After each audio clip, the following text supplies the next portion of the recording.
საღამო მშვიდობისა ტელეკომპანია გურჯაანის სტუდიიდან ახალ ამბებს თამარ გორხელაშვილი გაგაცნობთ. ტელეკომპანია გურჯაანის ახალი ამბების განმეორებით ნახვა ხვალდილი 10 საათზე შეგეძლებათ. გარდა ამისა, ტელეკომპანია გურჯაანის გადაცემები და სიუჟეტები შეგეძლიათ ნახოთ ჩვენ საიტზე gurjani.tv.com. ასევე Facebook-ის გვერდზე მოგრძოვნეთ ქართული შრიფტით ტელეკომპანია გურჯაანი. გვიყურეთ სილქნეტზე, მაგთისაცსა და მაი ვიდეოზე.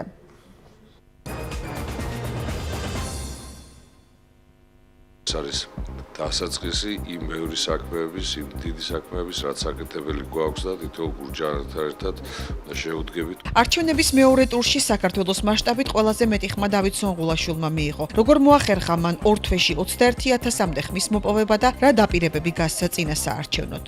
უმუშევრობა, პროდუქტების სიძვირე და მძიმე სოციალური ფონი თელავში. რა პრობლემების მოგვარებაზე მოუწევს ზრუნვა მეორედ არჩეულ ხელისუფლებას.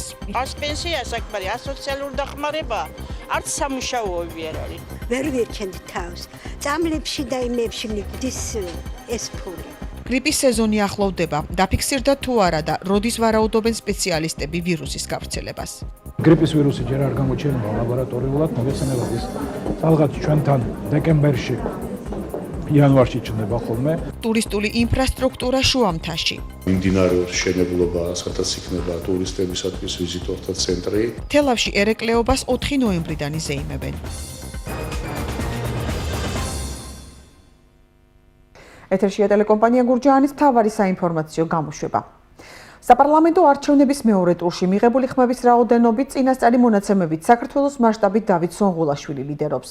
ქართული ოცნების გურჯაანის მაჟორიტარობის კანდიდატმა 20,934 ამომრჩევლის ნდობა დაიმსახურა. როგორ მოახერხა ორ თვეში ამდენი ხმის მოპოვება და რა დაპირებები გასცა მან წინა საარჩევნოდ, ნინო სამნიაშვილი განაგრძობს თემას.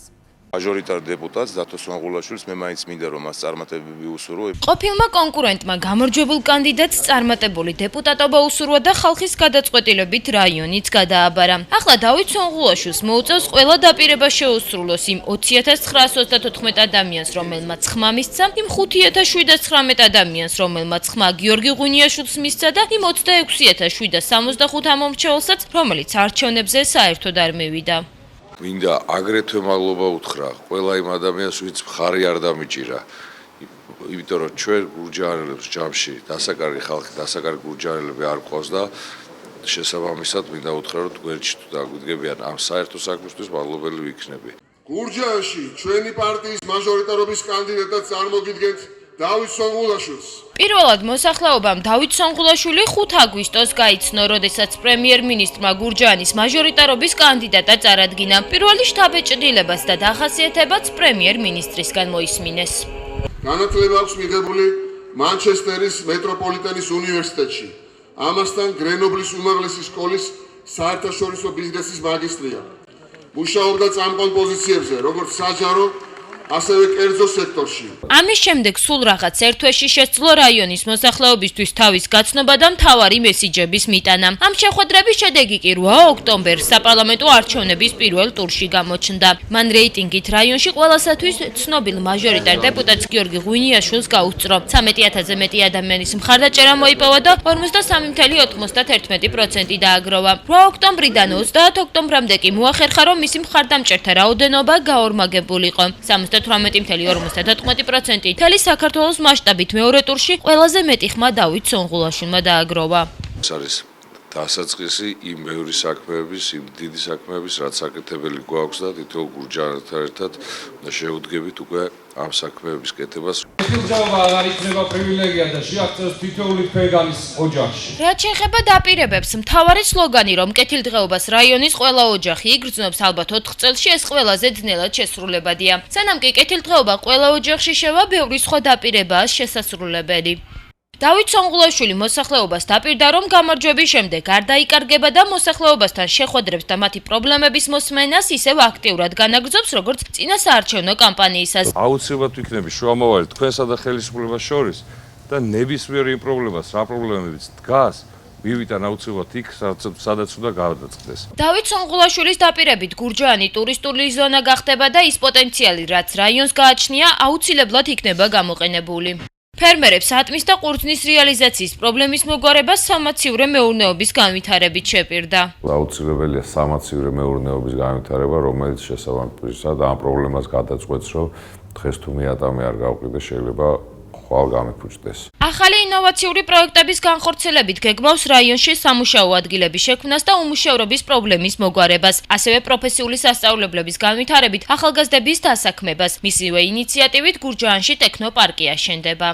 გურჯაანში დასაქმებას რაც შეეხება არის ძალიან კარგი საშუალებები სახელმწიფო როგორც არის აწარმოეს საქართველოში, უმასპინძლეს საქართველოში და ბევრი სხვა სახელმწიფო პროგრამები, რომელიც თავისთავად ქმნის სამუშაო ადგილებს, საოჯახო მარნების განვითარებით და სოფლის მეურნეობაში სამაცივრე მეურნეობებისა და გადამამუშავებელი მეურნეობების განვითარებით ძალსახად შეიქმნება სამუშაო ადგილები.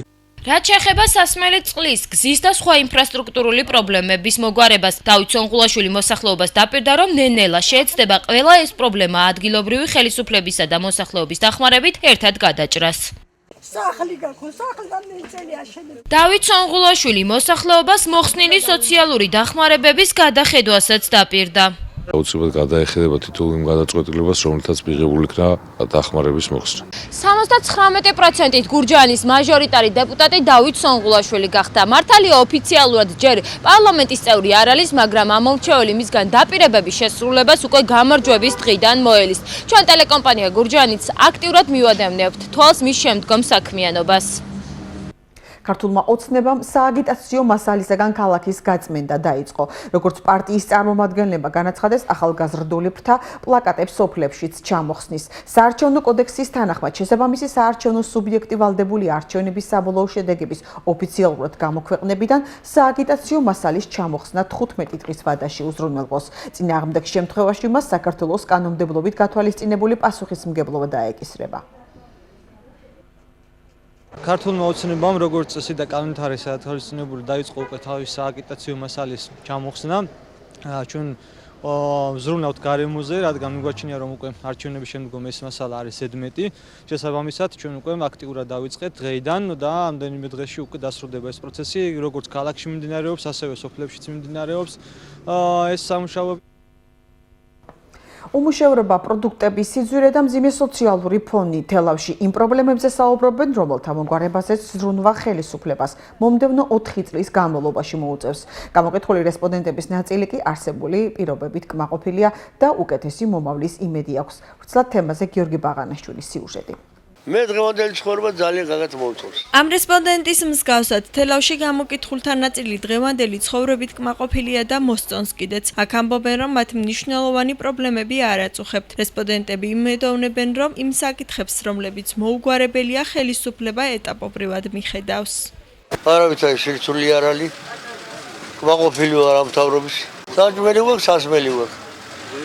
ვარა. ახალგაზრდობის დაუსაქმებლობა ძირითადად. ახალგაზრდები ძალიან გული მტკივა რომ ვერ საქმდებიან. ეხლა კი ამ მთავრობის ხელში ნელა-ნელა ლაგდება. აი თუნდაც ის რომ მე მაგალითად კმაყოფილი ვარ. ეხლა გავიკეთე ოპერაცია და დაფინანსებები. არ მეგონა, მე მეგონა ეს ტყუილები იყო და იმენა დამაფინანსეს თვითონ გამიკვირდა. გენაცვალე, არაფერი არ მაწუხებს, მარტოობა. სხვა არაფერი. შვილები აქ არ ამყარ. არა მაქვს პრობლემები. ვიღებ პენსიას, ვიღებ ხელფას და მკმარა. თელავში კმაყოფილების გარდა არიან უკმაყოფილოებიც, მათ უმუშევრობასთან და მძიმე სოციალურ ფონთან ერთად სხვა პრობლემებიც აწუხებთ, რომელთა მოგვარებას დროულად ითხოვენ. იმდენი პრობლემებია, რომ ადამიანი ალბათ ვერც ჩამოთვლის. რამდენი არც პენსია საკმარი, არც სოციალური დახმარება, არც სამუშაოები არ არის. შემოსავალი მარტო პენსია. აი ვდგევართ, ვერ ავყიდით ვერაფერს. მაგალითად მე და ჩემქარმა რომ პენსია ავიღოთ 360 ლარი სულ არ არის საკმარი. იმიტომ რომ პესოკი 2 და 20 გახდა. ყველაფერი ძვირია. პესოკი სადამდე წავიდა ფასი. ყველაფერი ძვირია, წამოხვალ ბაზარში რა გინდა, რა უნდა იყიდო ხელფასი რო არა. ერთ თვეში ერთ წამალს უნდა 100 ლარი. ერთი თვისას, მარტო ერთ წამალს მარტო 100 ლარი უნდა 3 თვის ამაქვს გამოწერილი. 3 თვის. 3 თვეში მინდა 300 ლარი ერთ წამალში მარტო. როგორ დავირჩე გეკითხებით თავს. პრობლემა ძალიან ბევრია. ძალიან ბევრია ადამიანს. პროდუქტები ხო ძვირი და ძვირია. ძალიან საშინელი. პენსია კიდე მაქვს 180-ში. მე ჭამო, ცხიმი ვიყიდო, პური ვიყიდო, თუ რა ვიყიდო, შვილო. სად არის ხორცის ფულები შვილო? სადამ აქვს მე 12 ლარი. 12 ლარი უნდა 10 დღე გამოიზოგო. პურსაც ვცდილობ რომ ცოტა ვჭამო რომ მეყვი. ვერ ვერჩენდი თავს. წამლებში და იმებში მიგვდის ეს ფული. აი გეკითხებთ, ყველაფერი პროდუქტს მომატებული აქვს ფასი. რით რა უნდა გავაკეთოთ შვილო? ზოგ რესპონდენტსაც სოციალური პრობლემების გარდა საკუთარ სოფელში მოუწესრიგებელი ინფრასტრუქტურა აწუხებს. შვილო, ბევრი პრობლემებია. აიც რა პრობლემები? რა სოფელში ცხოვრობენ და წყალი ჩვენ არ აქვს, გზა ჩვენ არ აქვს. თელავში გამოკითხული რესპონდენტების ნაწილი წლების განმავლობაში დაგროვილ პრობლემებზე საუბრობს, თუმცა იმედოვნებენ, რომ მთავრობა ამ საკითხებს ეტაპობრივად მოაგვარებს. ისინი ამბობენ, რომ 4 წელი დიდი დროა და ამ ხნის განმავლობაში ყველაფრის გამოსწორება შეიძლება. საქართველოში გრიპის ვირუსის ლაბორატორიული შემთხვევა ჯერ არ დაფიქსირებულა. ინფორმაციას დაავადებათა კონტროლის ეროვნული ცენტრი ავრცელებს. სპეციალისტების თქმით, ვირუსი სავარაუდოდ დეკემბერში ან იანვარში დაფიქსირდება. ცენტრის ხელმძღვანელის ამირან გამყრელიძის თქმით, პროფილაქტიკისთვის საუკეთესო საშუალება ვაქცინაციაა. მისი ინფორმაციით, სახელმწიფომ 20,000 დოზა ვაქცინა შეიძინა, რომელიც რისკ ჯგუფებს მოხმარდება. დანარჩენი საზოგადოებისთვის კი ის კომერციულ ქსელში იქნება ხელმისაწვდომი. გრიპის ვირუსი ჯერ არ გამოჩენილა ლაბორატორიულად, მოგეხსენებათ ის ალბათ ჩვენთან დეკემბერში, იანვარში ჩნდება ხოლმე. ეხლა მიმდინარეობს აქტიური იმუნიზაცია გრიპის ვირუსის საწინააღმდეგოდ. წელს სახელმწიფომ გაზარდა ვაქცინების რაოდენობა, საპროფილაქტიკო 20,000 დოზა ვაქცინა ვიყიდეთ, რომელიც ყველაზე დიდ რისკ ჯგუფებს უკეთდებათ. ეს არის მოხუცთა სახლებში, ბავშვთა სახლებში მყოფი ადამიანები, ჩვენი კოლეგები, ანუ ექიმები, ვინც განსაკუთრებით ემერჯენსში და ინტენსიურ განყოფილებებში მუშაობენ, ასევე დიაბეტიანი ბავშვები და სხვადასხვა კიდევ. ტურისტული ინფრასტრუქტურის მოწყობის სამუშაოების შუამთაში პროექტის ფარგლებში მონასტრებთან გაკეთდა საინფორმაციო ცენტრები, სუვენირების მაღაზია, ასევე შეკეთდა ობიექტამდე მისასვლელი გზა. ტურისტული ინფრასტრუქტურის მოწყობა მუნიციპალური განვითარების ფონდისა და მსოფლიო ბანკის დაფინანსებით ხორციელდება.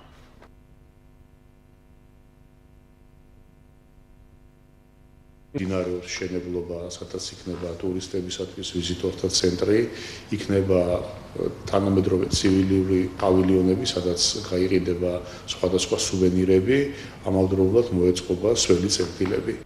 თელავში ერეკლე მეფისადმი მიძღვნილი საიუბილეო ღონისძიებები 4 ნოემბრიდან დაიწყება. კვირეულის ფარგლებში დაგეგმილია კულტურული და შემეცნებითი ღონისძიებები, ასევე წარმოდგენილი იქნება ფოლკლორული ფესტივალი ქება ვაზისა. 7 ნოემბერს კი ერეკლე მეფის დაბადების დღეს საზეიმო ღონისძიებები დილის 10 საათიდან დაიწყება. ქალაქში მთელი დღის განმავლობაში იმუშავებს სხვადასხვა პავილიონები და საბავშვო ატრაქციონები. საღამოს კი ზეიმს ქართული ესტრადის ვარსკვლავების კონცერტი და ფოიერვერკი დაასრულებს. გალა კონცერტზე თელავის მერი საპატიო თელაველებს დააჯილდოებს. წელს პირველად თელავის მოამაგის დაჯილდოებაც მოხდება. 12 საათიდან იფუნქციონირებს ყველა პავილიონი, მათ შორის შემილია დაგისახელოთ ბავშვებისთვის საყვარელი ატრაქციონები, რომელიც ერეკლე მეორის მოედანზე განთავსდება და მთელი დღის განმავლობაში მოემსახურება ჩვენს პატარებს. გარდა ამისა, წიგნის, მუსიკალური ბენდების, ასე ვთქვათ, პავილიონები, სადაც შესრულდება სხვადასხვა ქართული თუ უცხოური ნაწარმოებები, აგრეთვე იქნება ღვინის პავილიონი, იქნება ხალხური რეწვის პავილიონები, ტურიზმის პავილიონი და საღამოს ტრადიციულად გაიმართება გალა კონცერტი, რომელშიც მონაწილეობას მიიღებენ თანამედროვე ესტრადის ვარსკვლავები. ძალისმიერ სამჭიდში მსოფლიო ჩემპიონი გიორგი ბეროშვილი, რომელიც ავტოსაგზაო შემთხვევის დროს დაშავდა, მკურნალობას სახლში განაგრძობს. ოჯახის ინფორმაციით მას ქვედაკიდურზე ჭრილობა გაურთულდა და ძვირად ღირებული მკურნალობა სჭირდება. მსოფლიო ჩემპიონის დასახმარებლად საქართველოს ბანკში სპეციალური ანგარიშია გახსნილი. მკურნალობის დასრულების შემდეგ გიორგი ბეროშვილი სპორტულ კარიერას აქტიურად გააგრძელებს. გარემოს ეროვნული სააგენტოს ინფორმაციით 3 ნოემბრიდან გამოიდარებს. ხვალკი ისევ წვიმაა მოსალოდნელი, მაღალ მთაში ითოვებს, ასევე გაძლიერდება დასავლეთის ქარი. ჰაერის მაქსიმალური ტემპერატურა 11 გრადუსი იქნება. 3-დან 6 ნოემბრის ჩათვლით კი გამოიდარებს და შესაძლებელი ჰაერი 16 გრადუსამდე გათბეს. მოსალოდნელია წვიმა, თაში თოვლი. ჰაერის ტემპერატურა დაიწევს დასავლეთ საქართველოში 10 გრადუსამდე, აღმოსავლეთში 11 გრადუსი დღეს, დაბლობში და ბარში მოსალოდნელია ასეთი ამ საღამოდან საქართველოს ზოგიერთ რაიონში გაძლიერდება დასავლეთის მიმართულების ქარი. მაღალმთიან რაიონებში ზოგან შესაძლებელია იყოს ქარბუქი. 3 ნოემბრიდან საქართველოში გამოიიტარეს აირის ტემპერატურა მოინახეს. გამოშვებას რეგიონის გარეთ განვითარებული მოვლენებით განვაგრძობთ. დღეიდან საქართველოს შეიარაღებული ძალების ყველა ქვედანაყოფი სამუშაო დღეს საქართველოს ჰიმნის ფონზე სახელმწიფო დროშის აღმართვით დაიწყებს. თავდაცვის მინისტრის ბრძანებით სახელმწიფო სიმბოლიკის პატივისცემის, სამხედრო დისციპლინისა და პატრიოტული სულისკვეთების ამაღლების მიზნით თავდაცვის სამინისტროსა და გენერალური შტაბის ადმინისტრაციული შენობების ტერიტორიაზე, ასევე ყველა სამხედრო ბაზასა და სასწავლო დაწესებულებაში დილის 9 საათზე სახელმწიფო ჰიმნი შესრულდება.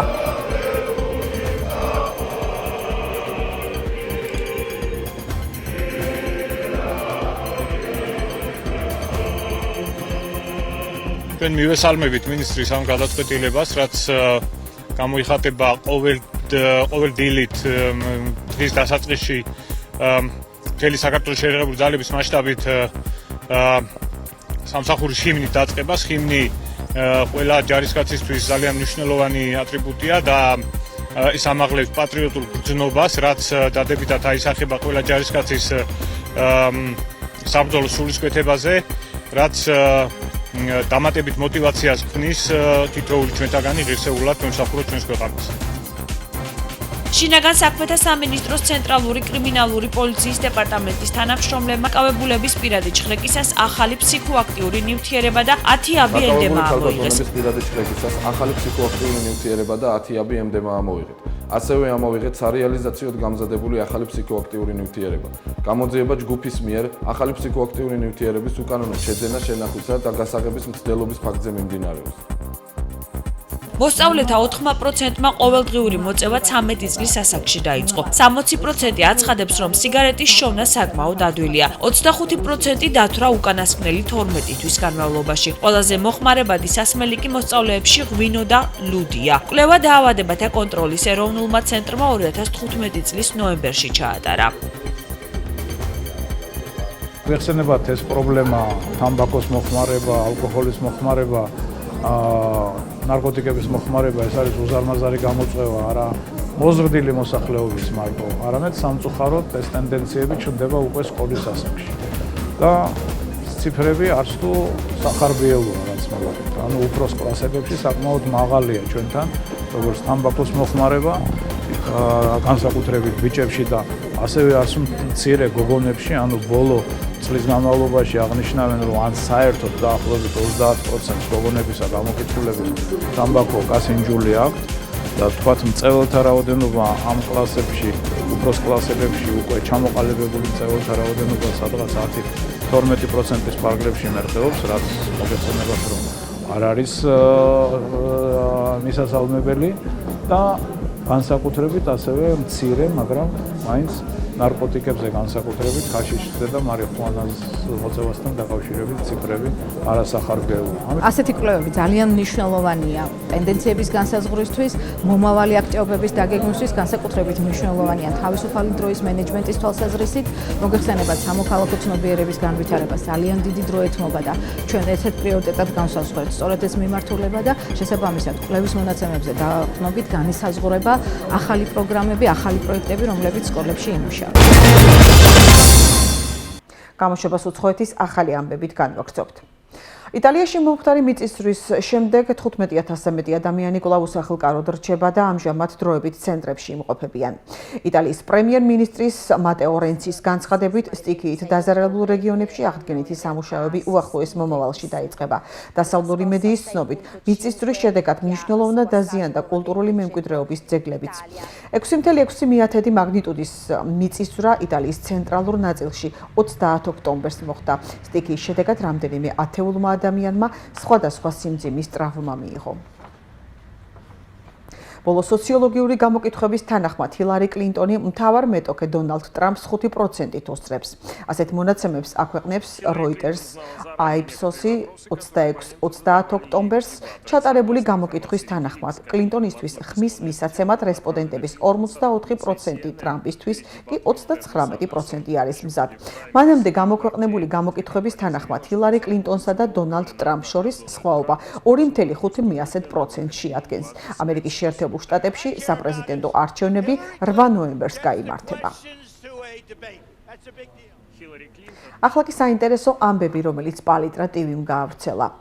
ათეულობით წელიწადს დადიოდა რუსეთში ხმები, რომ სტალინს ტყუპის ცალი ჰყავდა, რომელიც ზოგჯერ ბელადს ცვლიდა. ორეული სტალინის გარდაცვალებიდან თითქმის ნახევარი საუკუნის შემდეგ ალაპარაკდა. ფელიქს დადაევი, რუსეთისა და დაღესტნის სახალხო არტისტი, ყოფილი მოცეკვავე და ილუზიონისტი სტალინის ორეულის როლს კრემლის ბრძანებით თამაშობდა.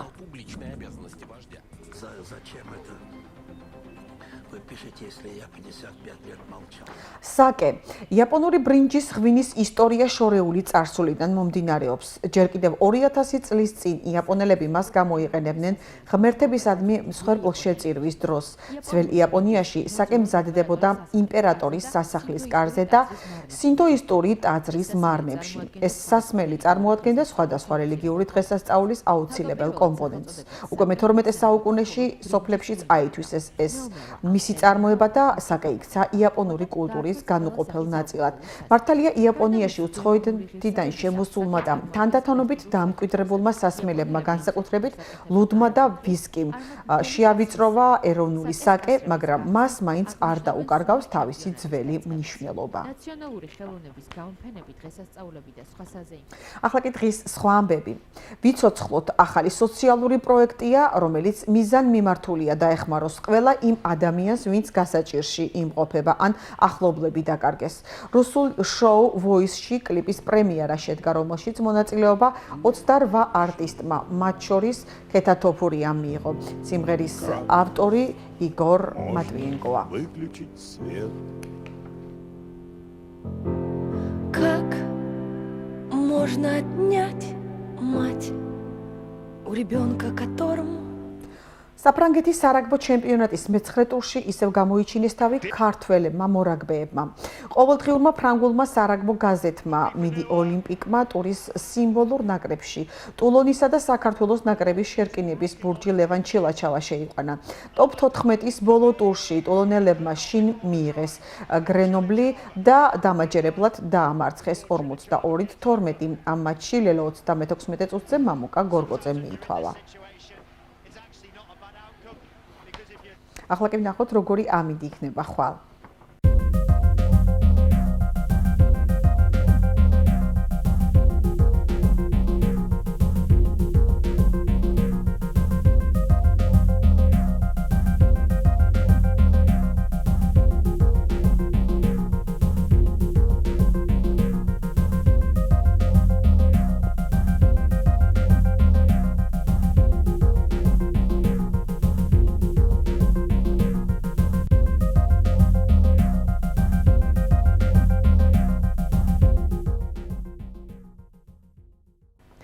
ტელეკომპანია გურჯაანის ახალი ამბების განმეორებით ნახვა ხვალდილის 10 საათზე შეგეძლებათ.